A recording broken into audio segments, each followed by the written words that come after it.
It's another episode of the Locked On Coyotes podcast. We talk about some former Arizona Coyotes players. Where are they now? We're going to find out in just a moment on today's episode of Locked On Coyotes. Your Locked On Coyotes, your daily podcast on the Arizona Coyotes, part of the Locked On Podcast Network. Your team every day.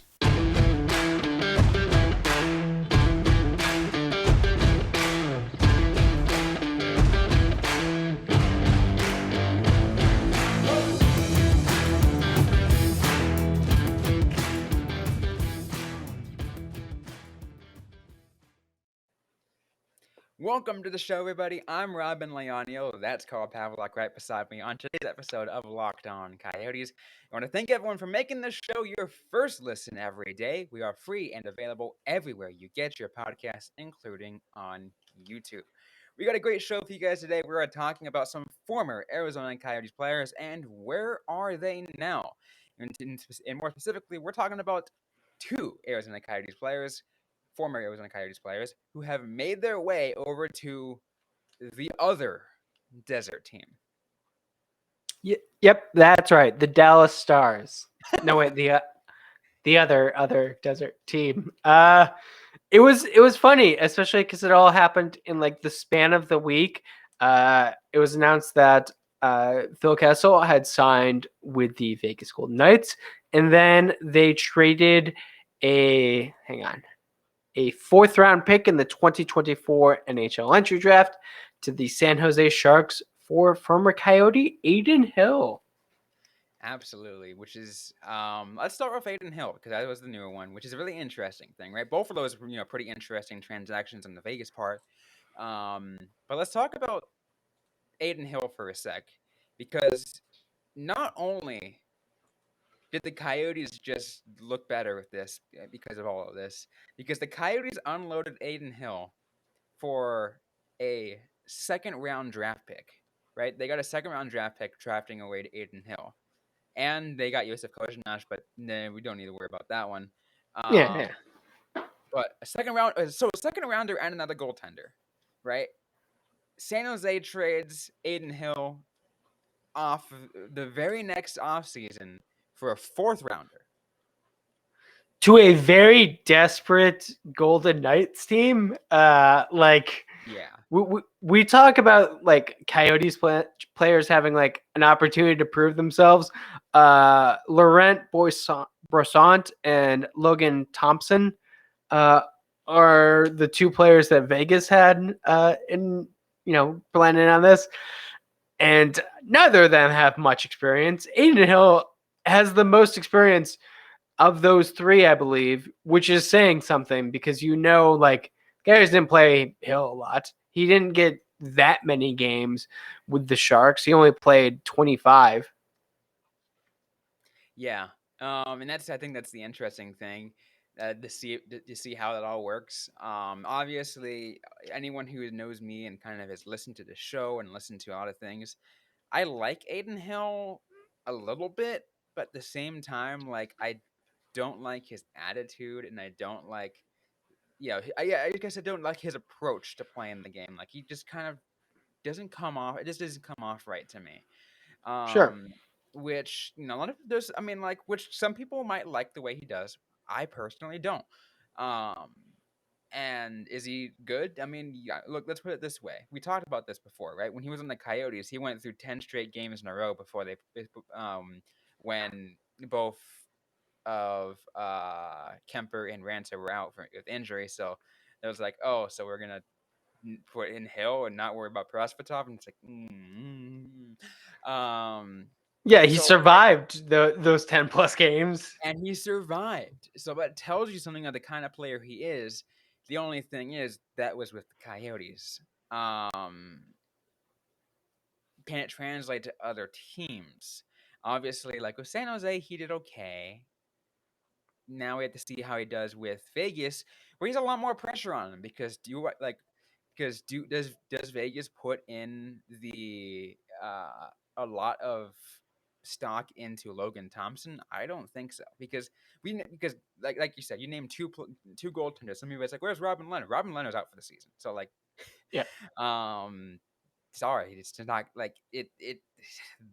The Golden Knights are in a very funny situation. I'm gonna say like it's also unfortunate because all of it happened, but it's also a doing of their own reckoning because they made this mistake themselves.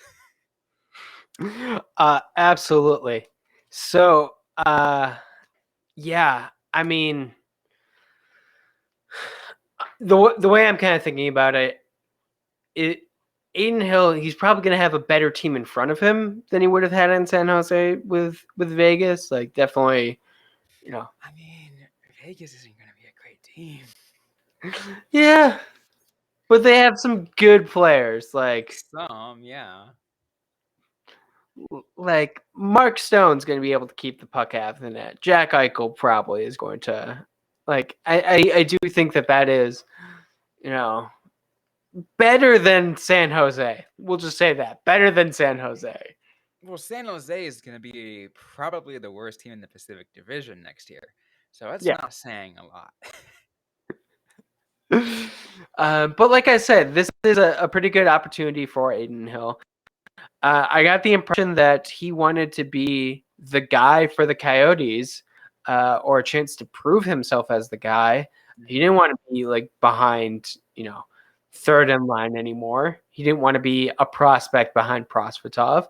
And he's gonna get that, I guess. Like he's got a chance to show what he can really do. I think it's gonna be pretty rough. Oh yeah, it's like he is in for a test.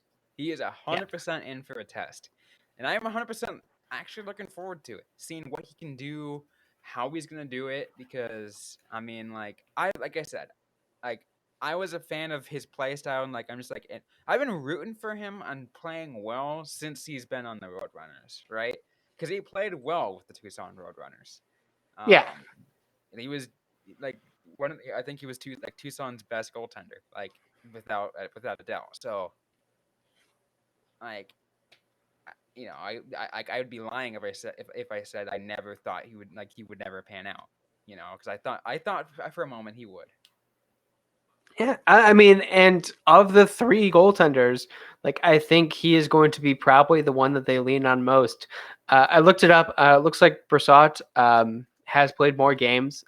Not sure if I'm pronouncing his name correctly, but I apologize if I'm not. Had over 100 compared to Hill's 74, but also an older player. Like Hill is only 26 still, which is very young for a goaltender. Like he can definitely find his footing still. And make it as an NHL starter. Like if you look at, the career paths of some goaltenders, like you're never really out until you're completely out. Yeah, absolutely. And like a lot of there have been a decent amount of goaltenders who have had, second or third chances, and in that third chance, they have like an immense emergence, and they're like, "Oh crap, where did this guy come from?" And then all of a sudden people are like, "Wait, why did this team X team let them go?" Like, does it happen all the time? No, but it happens. Yeah, it definitely happens. I mean, like it felt sometimes like Kemper was that kind of goalie. Mm-hmm. But like, cause didn't he start off in Minnesota? He was in Minnesota. Like it was like Minnesota, then LA. Yeah.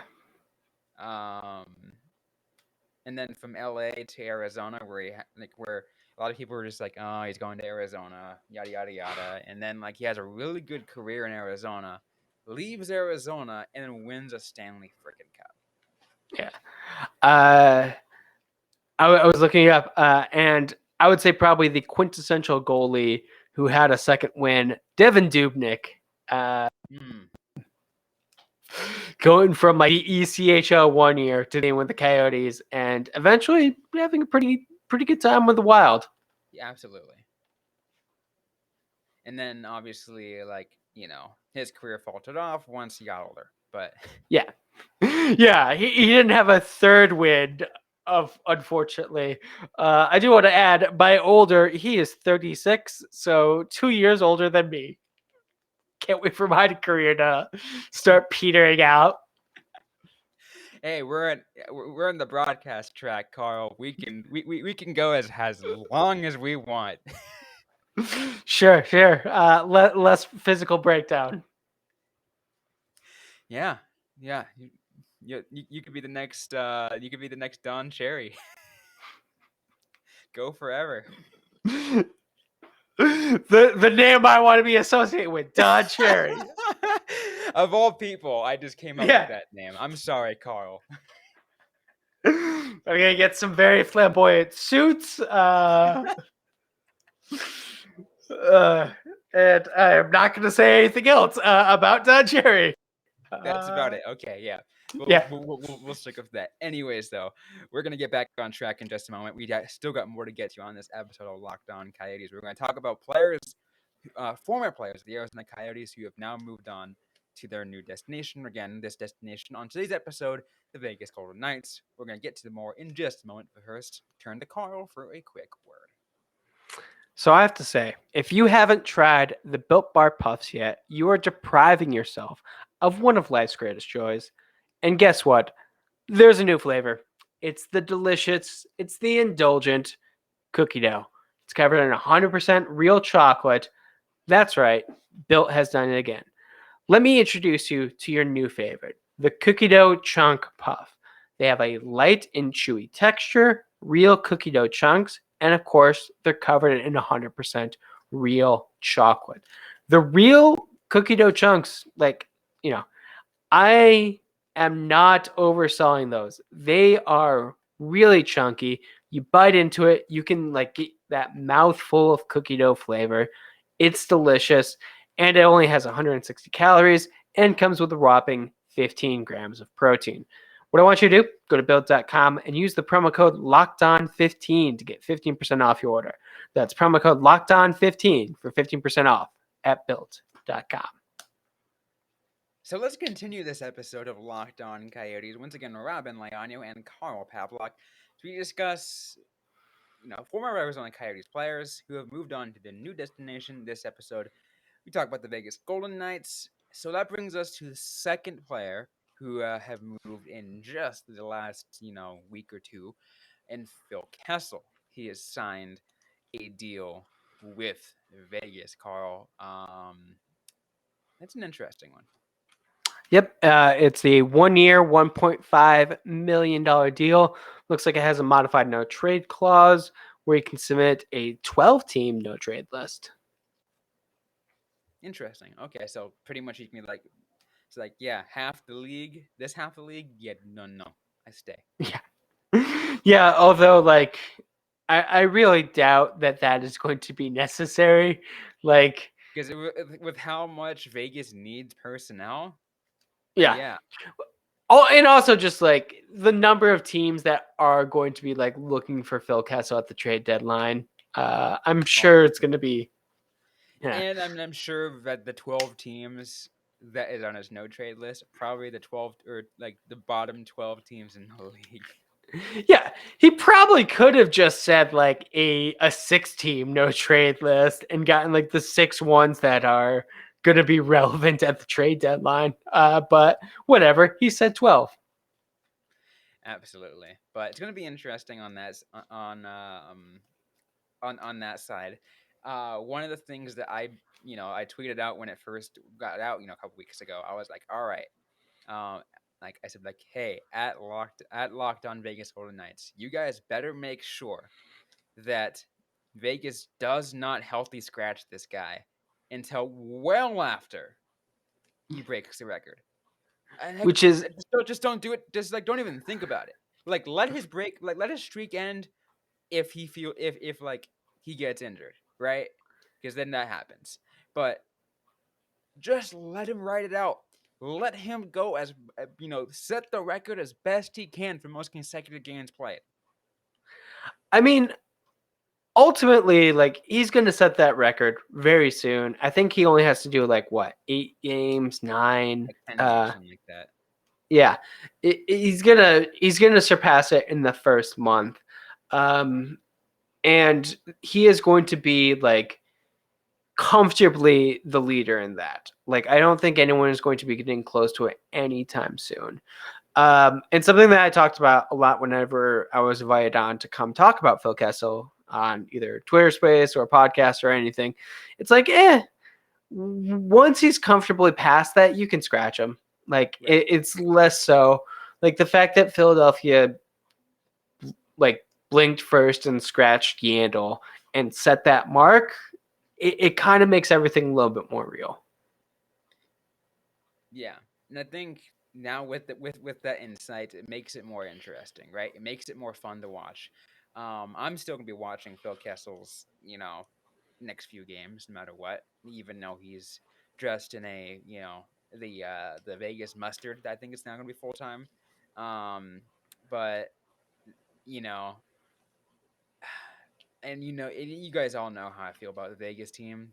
Um, so like, it means a lot the same as starting to watch him. Yeah, and I do think that Kessel has something to add to a team. Like, it'll be interesting to see like where they end up playing him.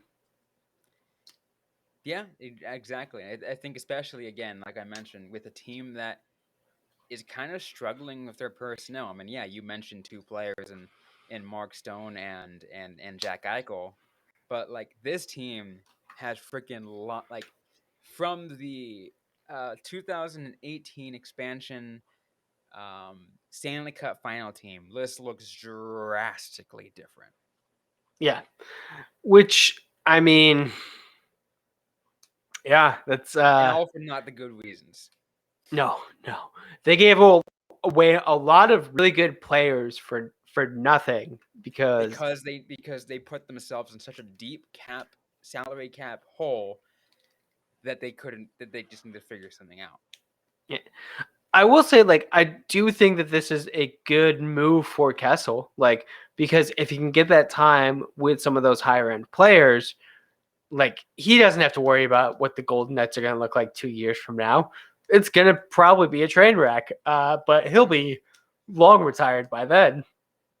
Oh yeah, absolutely. So he's kind of like, yeah, he's in that comfortable seat. He's like, if this team, who knows what's gonna happen to this team, but to me it doesn't really matter. I'm just gonna kind of write it off with the quote fun team. Yeah. Also, it should be said, Rick Tocchet lives in Vegas, so he is going to be close to his friend Tocchet. Ah, you had to mention that. I like when I found that out, I was just like, "Oh, I should have just said Vegas from the beginning." Like, I didn't realize that's where Tocchet lived. But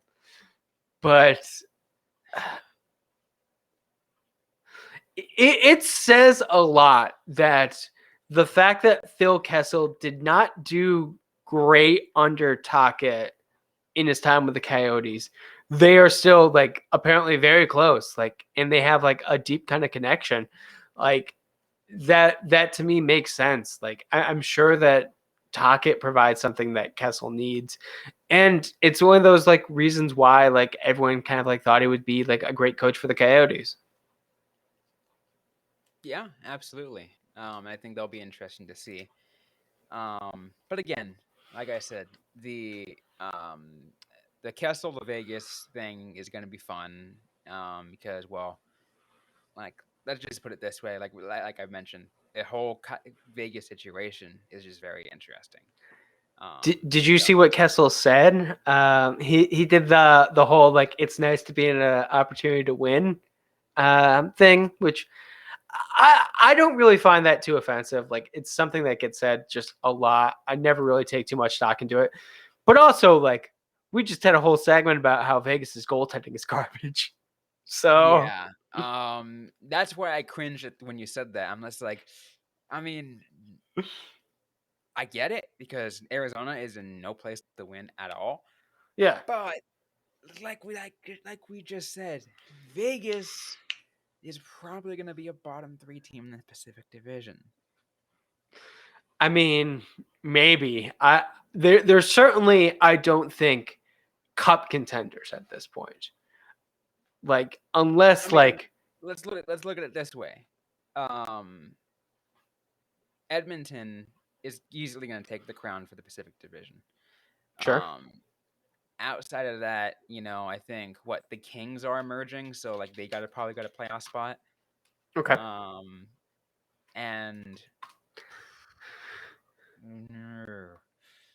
the Flames did like retool a bit. Yeah, because what the Flames did, they don't like. I think they might be a bubble team. Okay. Because Vegas, San Jose, and Seattle are just not going to be good. Yeah. So, I mean, Vancouver kind of had a decent swing. So maybe Vancouver. Because I mean that's all that's left. Yeah. Yeah. Huh. I don't know. It is definitely. If I am Phil Kessel, I think this move makes sense for his final hurrah. I think he is probably going to end up being on the trading block looking for one final cup run. And probably. I know. You know what? This is what I can see happen now that you kind of put that kind of thought in my brain. I really think that Kessel has good because he's able to show what he's capable of in a Vegas system. He plays well, probably one of the top players on the team, and then so his stock drives significantly up. Trade deadline comes, a cup contending team or a bubble team is like, all right, we need a certain kind of player to help us make that extra push. Who are we going to take? Oh, look, Kessel's on the block. Let's take Phil Kessel. Yeah, could be. I could see that definitely happen. Because if he's still in Arizona, yeah, he might be playing well, but people are like, but it's Arizona. Yeah, very true. I don't know where Vegas is going to slot him. Because it looks like I'm looking at the right wings that they have. Stone, of course. Mm-hmm. Riley Smith. Is he like on the third or fourth line again, like he was with the Coyotes? If so, I can see him third line wing. I just like the fact that he signed for 1.5 million. That seems very low. I remember like around the off season or around the trade deadline, like I was like, I mean, could you have traded Phil Kessel for like a 6th round pick just to give him to a contender? But like, oh, you can't do that. You don't want a stock to go that low.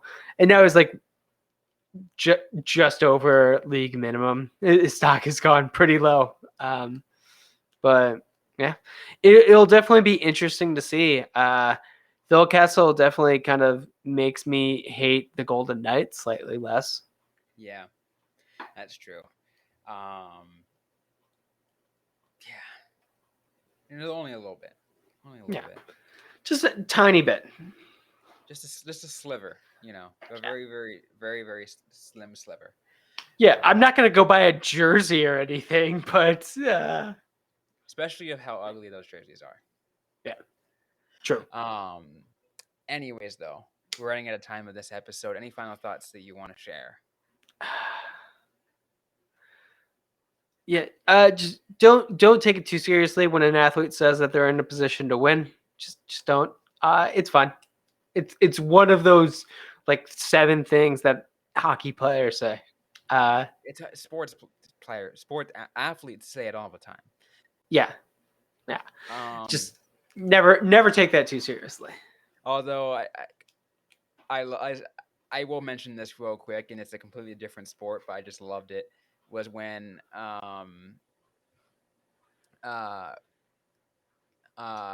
Bryce Harper was introduced with the Philadelphia Phillies in baseball, and he's just like, we're gonna